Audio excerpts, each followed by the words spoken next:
Louza Guessous, bonjour. Bonjour. Quel est votre parcours? Racontez-nous un petit peu comme ça, en quelques mots, phrases. Écoutez, je vais commencer par dire que je suis une femme, et d'un, marocaine, et de deux. Et j'ai grandi, j'ai fait mes études primaires et secondaires au Maroc, dans le système bilingue public, c'est important. Et j'ai fait mes études supérieures en France, j'ai fait des études de pharmacie, avec un diplôme en biologie médicale, et par la suite j'ai fait une spécialité en biologie médicale, notamment en parasitologie, qui m'a fait avoir un poste d'enseignante, de praticienne et de chercheur au CHU de Casablanca, où j'ai exercé pendant plus de 2 décennies. Vous avez une histoire médicale? J'ai une formation médicale accompagnée avec en parallèle dans ma vie un engagement, je crois, depuis très très tôt, dans toutes les questions de droits humains et de droits des femmes en particulier.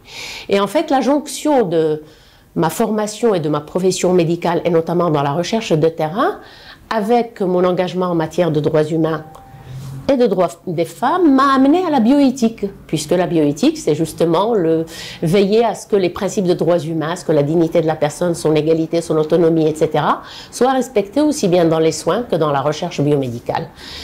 Et c'est ainsi que les choses s'arrangent parfois sans qu'on le fasse exprès. Après avoir contribué après avoir été membre fondatrice de l'Organisation marocaine des droits de l'homme à la fin des années 80.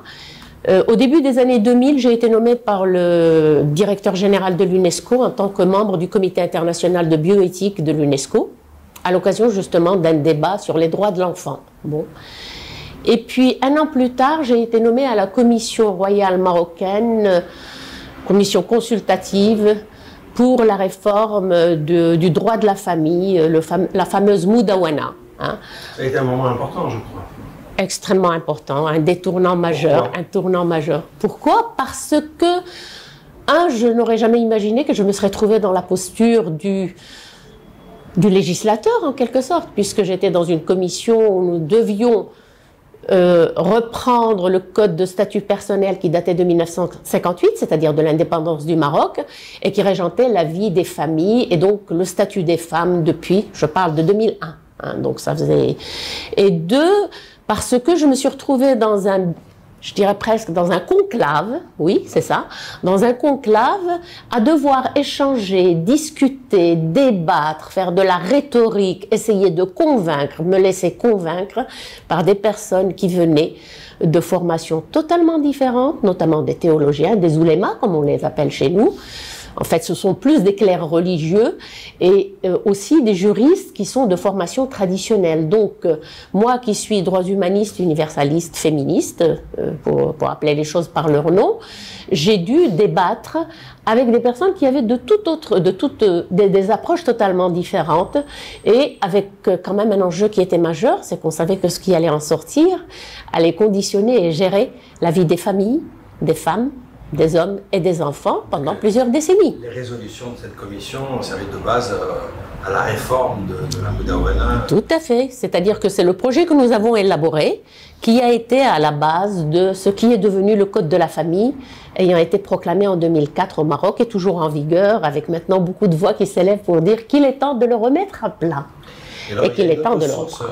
Dans votre parcours aussi qui compte, qui est une figure que vous aimez beaucoup pour un tas de raisons, qui est celle de la sociologue Fatima Mernissi. La sociologue Fatima Mernissi, bien sûr, oui, c'est une figure parmi les figures marocaines qui ont marqué mon parcours, qui ont marqué ma pensée plus exactement, plus que mon parcours, dans la mesure où c'est une femme qui a fait plusieurs transgressions. Sur la question des frontières. Sur la question des frontières et des houdoud, exactement. La question des houdoud, notamment la plus grande transgression qu'elle a faite, c'est celle d'investir un domaine qui était connu depuis des siècles, en fait depuis l'avènement de l'islam au 7e siècle, comme étant un domaine exclusif aux hommes et de 2 exclusif aux théologiens traditionnels. Et donc par son travail de repenser un certain nombre d'écrits, de re-questionner l'histoire. Elle a été une des figures marquantes de l'évolution de la pensée concernant les droits des femmes dans la société marocaine. Oui, certainement. Et puis j'ai eu l'occasion aussi de travailler avec elle un petit peu. Et puis il y a une question qui est à propos du droit des femmes qui revient régulièrement dans vos travaux, c'est la mise en question de ce que vous appelez le patriarcat. Oui, bien sûr. On a beau dire que l'homme avec un grand H naît du ventre des femmes, hein? Donc au fond l'homme avec un grand H est féminin. Il n'en demeure pas moins qu'il y a toute une série de constructions sociales qui se sont opérées pendant des millénaires. Là, on n'est plus seulement dans l'histoire du statut des femmes en contexte musulman, on est dans l'histoire de l'humanité. Tout un ensemble de constructions sociales qui sont venues asseoir un système dans lequel, effectivement, c'est le nom du père qui commande les choses, et c'est ce qu'on a classiquement d'une manière assez, je dirais presque raccourcie, qualifié de patriarcat. En fait, il s'agit de re-questionner, quand on touche aux droits des femmes, quand on touche au statut des femmes et qu'on y réfléchit, on est appelé à re-questionner tout le système de hiérarchie sociale, hein, et toutes les dominations qui existent dans la société. Une question qui est centrale, c'est au fond pour vous, celle de l'émancipation des femmes, notamment. Je n'utilise pas souvent le terme émancipation, même si c'est un très beau mot. C'est vrai qu'il est sorti de mon répertoire depuis des années et que je l'ai redécouvert à l'occasion d'un débat autour de Rancière. Voilà. Mais c'est vrai que le mot émancipation est un mot qui me ramène aux années 70. On parlait, et à partir même du début des années 70, on a commencé à parler de libération des femmes. Et le mot que vous utiliserez maintenant, ce serait quoi? Je pense que c'est un accès des femmes à la pleine citoyenneté. La pleine citoyenneté qui fait qu'elles sont non plus jugées ou positionnées ou ayant des droits ou ayant des obligations en tant que femmes, mais en tant qu'être humain, avec une dignité qui lui est inhérente, avec une part qui est biologique, indiscutablement. Comme je l'ai dit tout à l'heure, l'humanité est née du ventre des femmes. Bon, mais avec aussi sa part humaine dans tous ses aspects, hein, y compris dans toutes ses participations à la vie sociale, que ce soit sur le plan économique, que ce soit sur le plan de la créativité, pas seulement de la procréation, mais de toutes les sortes de créativité, ou que ce soit sur le plan de la décision de la question qui est en permanence, qu'est-ce que nous voulons être, qu'est-ce que nous voulons, comment voulons-nous vivre en société? Quel type de liens sociaux est-ce que nous voulons développer? Alors dans votre parcours, il y a aussi, vous l'avez évoqué, cette dimension importante liée à la bioéthique. Comment vous définiriez cette dimension de bioéthique et en quoi est-ce que c'est d'actualité, en quoi est-ce que c'est important de parler de ces enjeux, de ces questions de bioéthique, avant de venir à vos projets de recherche ici à l'IMERA et au-delà? Juste pour situer ces catégories de bioéthique, puisque vous avez présidé la commission internationale de Comité international de bioéthique de l'UNESCO, et donc vous avez participé à la réflexion sur ce qu'est la bioéthique, ce qu'elle peut, ce qu'elle devient, et en quoi c'est significatif. La bioéthique, comme je vous l'ai dit, j'y suis arrivée par le croisement de mes activités biomédicales, notamment en matière de soins et de recherche, avec mon engagement en matière de droits humains, et c'est exactement ça. C'est à ce croisement que se situe la bioéthique, qui est née de la suite de toutes les horreurs qui ont eu lieu pendant la Deuxième Guerre mondiale, notamment à Auschwitz, etc. Bon, la bioéthique, pour moi, c'était un virage extrêmement important parce qu'elle me permettait d'aborder un autre aspect des droits humains. Hein, de voir les droits humains sous un autre angle, dans lequel, encore une fois, la dimension femme est extrêmement importante. Hein. Elles sont évidemment, comme les autres, comme tous les citoyens d'un pays, elles ont théoriquement les mêmes droits en matière de santé et de soins. Mais dans la réalité, elles sont pénalisées du fait d'être femme, notamment dans les sociétés, pour reprendre ton expression, les sociétés patriarcales, hein, dans les sociétés où cette hiérarchie homme-femme, cette domination des hommes est particulièrement forte, elles en sont pénalisées à plusieurs niveaux. Hein. On sait que la santé reproductive, on a mis du temps avant que la santé reproductive ne soit considérée comme quelque chose, la santé reproductive, la santé sexuelle des femmes, comme étant quelque chose qui n'est pas uniquement, qui ne protège pas uniquement les femmes, mais qui est un enjeu de société dans toute sa globalité. On sait aussi que les différentes expériences malheureuses montrent que quand il y a une pénurie de ressources médicales, eh bien, ce sont la plupart du temps les petites filles et les femmes qui vont être laissées en dernier. Hein, et ça dure depuis l'aube des temps, encore une fois. Il fallait les petits soldats plus que les petites filles. Et on sait aussi, la bioéthique, c'est ça, justement, c'est cet aspect, c'est cette réflexion. Comment est-ce que le développement des sciences et des technologies qui sont liées à la matière du vivant, tout ce qu'on appelle les sciences du vivant, peuvent être non seulement utilisées de manière discriminatoire à l'égard des femmes, des petites filles et des femmes, et c'est l'exemple par exemple de la sélection de sexe de l'enfant à naître, ou c'est l'exemple de la politique de l'enfant unique, où dans les pays d'Asie où c'était appliqué, on est arrivé à tuer tellement de petits fœtus, féminins, ou à abandonner des petites filles qu'on est maintenant à plus de 200 millions de pénuries de femmes. Hein, dans le monde, il y a une pénurie de plus de 200 millions de femmes à cause de cette politique. Donc les connaissances scientifiques, les méthodes biotechnologiques qui sont utilisées peuvent être utilisées de manière discriminatoire à l'encontre des femmes. Ceci d'une part, et d'autre part, elles peuvent constituer une vulnérabilisation supplémentaire pour les femmes. Et je crois que un des exemples les plus saillants, c'est quand on voit par exemple les techniques de procréation médicalement assistée. Donc il y a une actualité de la bioéthique aujourd'hui. C'est pas quelque chose de révolu, c'est d'une actualité très significative. C'est d'une actualité brûlante et encore plus au jour d'aujourd'hui où on a vu dans le Covid, on a vu dans l'épidémie Covid, comment les femmes ont été doublement au front de la maladie. Elles étaient au front de la maladie dans le corps de soins, puisqu'on sait qu'il y a une majorité quand même de femmes dans tout ce qui est, en particulier dans tout ce qui est métiers paramédicaux, mais aussi au front en tant que médecin. Et on sait aussi que les femmes, comme je dis toujours, ce sont des soignantes à vie dans leur milieu familial, c'est elles qui s'occupent des personnes âgées, c'est elles qui s'occupent des malades, etc.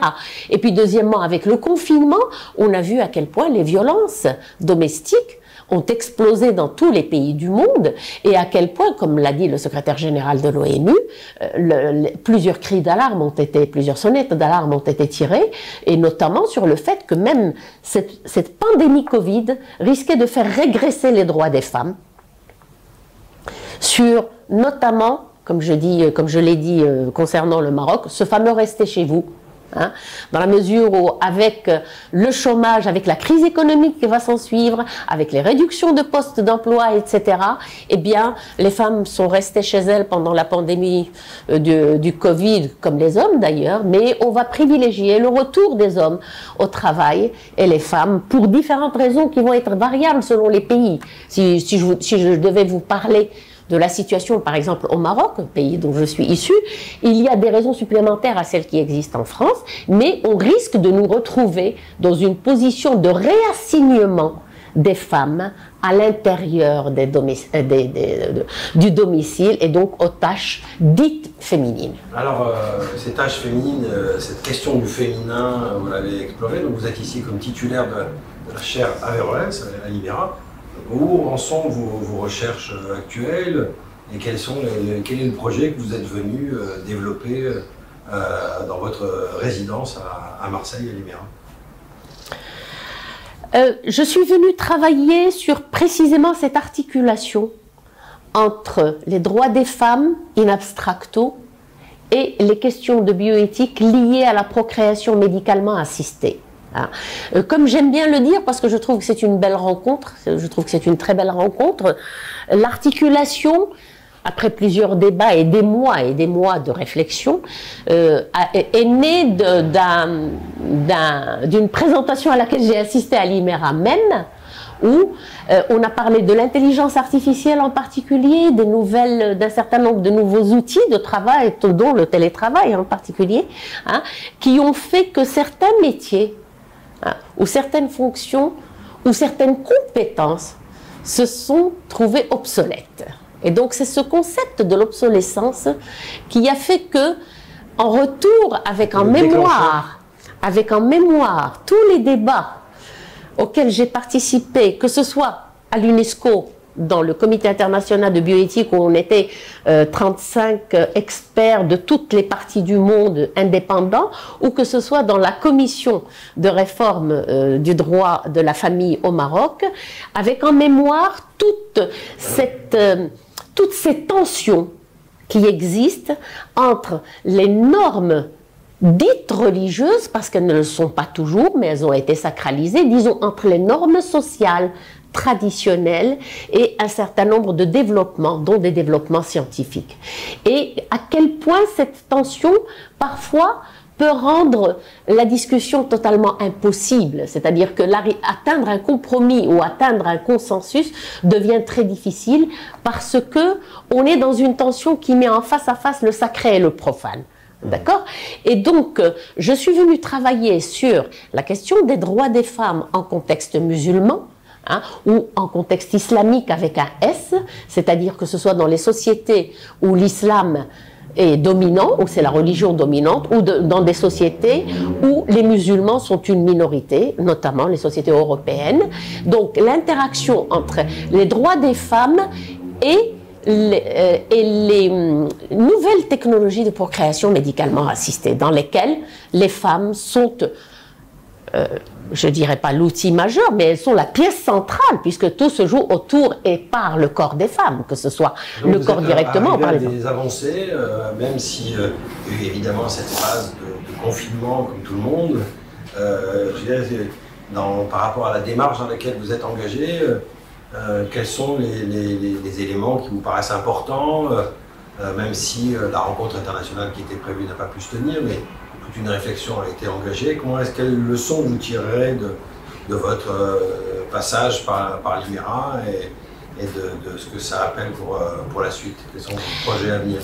Je dirais que, si je peux résumer un petit peu, si je devais faire le point au jour d'aujourd'hui, le premier point que je voudrais souligner, c'est que cette articulation est extrêmement intéressante et fertile. Hein, elle est productrice, c'est pas un jeu de mots, hein, de dire qu'elle est fertile ou qu'elle est productrice quand on parle de procréation et qu'on parle de reproduction humaine.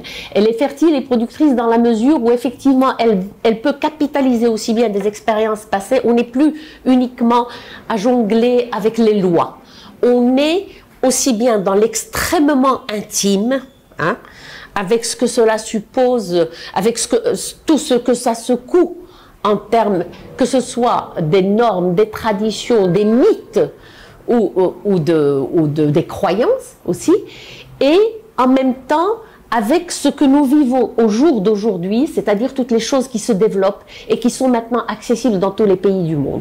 Donc la question de l'obsolescence, oui, bien sûr qu'elle se pose. Elle se pose dans la mesure où, par exemple, pour donner l'exemple le plus banal et qui pour moi a été le premier auquel j'ai pensé, les techniques de test ADN ont fait leur preuve à plus de 99%, la preuve de leur exactitude à plus de 99%, pour affirmer la parentalité biologique. D'accord? Et les normes culturelles et traditionnelles dans la quasi-totalité, je dirais presque, peut-être à une ou deux exceptions, quasi-totalité des sociétés musulmanes, est que la parentalité n'est pas attachée à cela. Et qu'elle est attachée, bien entendu, en premier à une relation sexuelle, c'est-à-dire à un enfant né d'une relation sexuelle légale et légitime et licite, c'est-à-dire dans le cadre du mariage, faisant abstraction de tout ce qu'on pourrait même dans cette logique-là qualifier d'accident, hein, à savoir les grossesses hors mariage, et qui sont une réalité au quotidien dans toutes ces sociétés-là, et que l'on refuse d'aborder sous cet angle scientifique. Et pas plus tard que ce matin, en réfléchissant à cette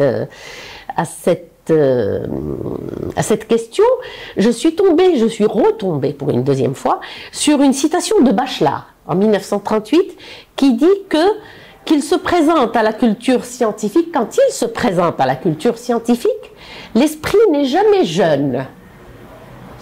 Il est même très vieux, car il a l'âge de ses préjugés. Hein? Et accéder à la science, c'est accepter une mutation brusque qui doit contredire le passé. Et donc là, vous assistez à des mutations brusques par rapport aux technologies de la procréation? Absolument, absolument. Qui modifient, qui bouleversent tous les codes? Voilà, on assiste à cette modification brusque, justement, y compris dans la question d'établir le lien de filiation, puisqu'il y a maintenant des affaires qui sont devant les tribunaux, hein, dans lesquelles une mère dit « Je connais le père biologique de mon enfant, j'ai un test qui prouve que c'est lui, pour quelle raison est-ce qu'il n'assume pas en partie la responsabilité de la prise en charge de cet enfant ?»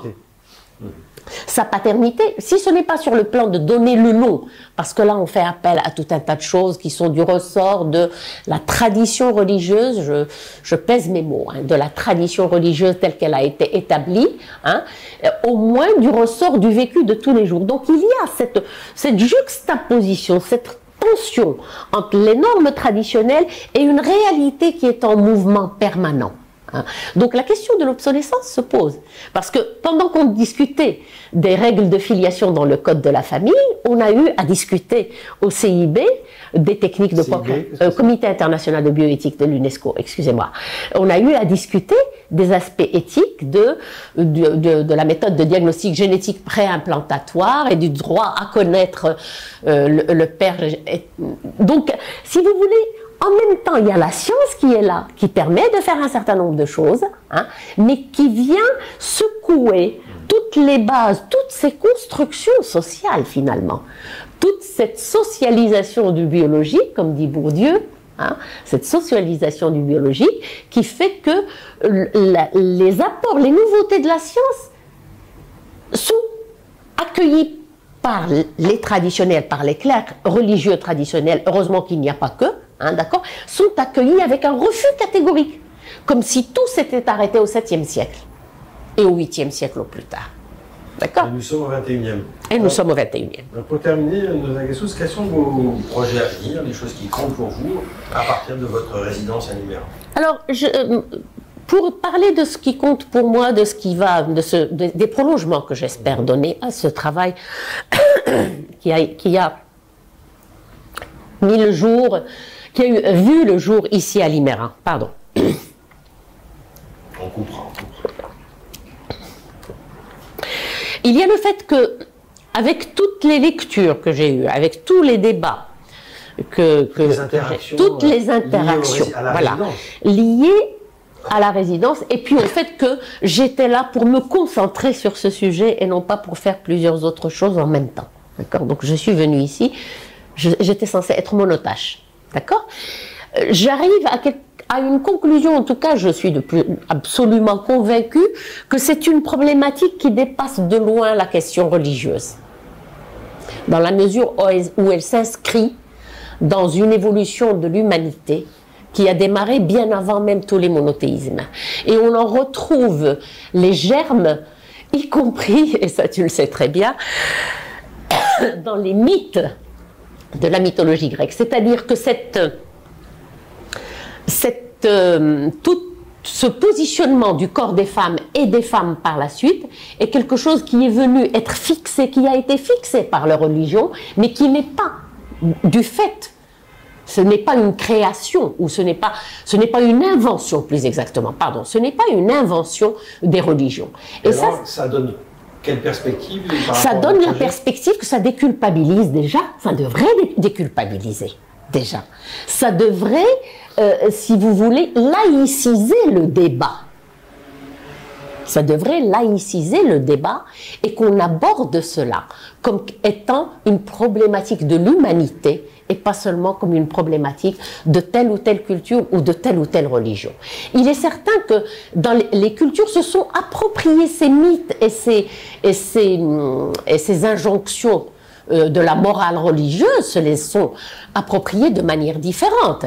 Et qu'il y a eu, comme la France, il y a eu quand même 1789, il y a eu la séparation de l'Église et de l'État, etc. Dans d'autres sociétés, il n'y a pas eu encore ces choses-là. Donc, si vous voulez, pour moi, c'est une libération de parole. D'accord? Pour moi, je repars d'ici avec, déjà que je ne me suis pas souvent gênée pour dire ce que j'exprime, c'est la réalité, mais je repars d'ici avec une parole plus libérée, dans la mesure où le problème est bien plus profond. Alors, est-ce que ça facilite le schmilblick? Non, je ne crois pas que ça facilite le schmilblick. Ça nous ramène au fait qu'on ne peut plus aborder la question des droits des femmes uniquement sous un angle d'égalité homme-femme, ou sous un angle juridique, entre guillemets, mais qu'il faut vraiment l'inscrire dans toute la problématique de l'égalité de la société et de toutes les hiérarchies d'une manière générale.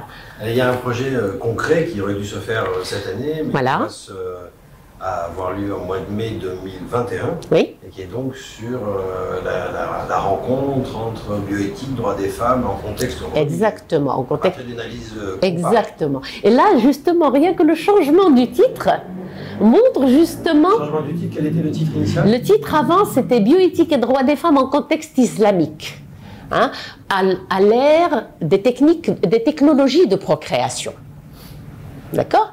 On évolue maintenant, j'évolue avec mes collaborateurs et avec l'institution qui est l'IMERA dans laquelle j'ai fait cette résidence, vers une approche des droits des femmes en contexte religieux d'une manière générale et bien entendu toujours autour des questions de sexualité, procréation, filiation, etc.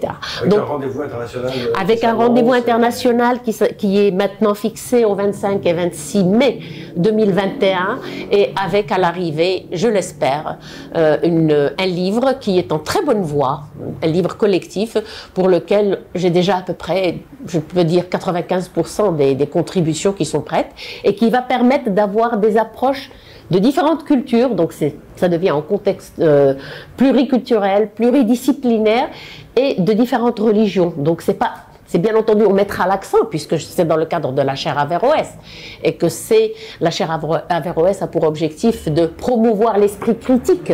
Hein, d'accord. Et dans le cadre de cet esprit critique, il va y avoir un débat aussi entre les religions et les cultures. Donc voilà, je pense que c'est la principale. Je suis venue ici mon principal acquis, je dirais. Hein. Je suis venue ici en me disant comment est-ce que je vais réussir cette articulation. Et je repars d'ici avec le fait qu'il y a de quoi faire pendant des années. Je pense qu'il y a de quoi faire pendant des années. Vous avez un souhait à formuler alors que bientôt vous repartirez pour revenir, mais si vous aviez un souhait formulé à partir de votre résidence à l'IMERA. Le souhait que j'ai... Aux travaux que vous avez engagés. Le principal souhait que j'ai, c'est que cet espace de pluridisciplinarité et cet espace de partage puisse continuer. Parce que j'ai pu vivre... Bon, moi je suis là depuis 10 mois. Je suis la plus ancienne avec deux autres membres, deux autres résidents de l'IMERA, parce que cette interaction au quotidien, et hebdomadaire aussi avant le confinement, mais après c'est devenu réellement au quotidien pendant le confinement, cette interaction entre des chercheurs qui travaillent dans des domaines totalement différents, hein, allant de sciences dures aux sciences humaines et sociales, en passant par la linguistique, la littérature, les arts et les sciences, d'accord? Cette interaction est extrêmement riche et productive. Donc j'espère que cette pluridisciplinarité et cette possibilité d'interaction qu'elle puisse continuer et se développer. Ça c'est mon premier souhait. Mon deuxième souhait, c'est que l'IMERA mette en place un véritable... comment dirais-je, un maillage en quelque sorte. Un maillage qui permette une meilleure interaction avec les chercheurs de l'université d'Aix-Marseille qui, faute de connaissances préalables, peut-être parce qu'on ne se connaît pas au préalable, ou peut-être parce qu'on a fait connaissance un peu tard, durant la résidence, ça n'a pas pu donner lieu à une meilleure interaction. Je pense que l'IMERA a beaucoup à faire là-dessus, parce que l'IMERA a beaucoup à donner à l'Université d'Aix-Marseille, et je suis absolument certaine que les chercheurs de l'Université d'Aix-Marseille ont beaucoup à apprendre aussi des chercheurs qui viennent à l'IMERA.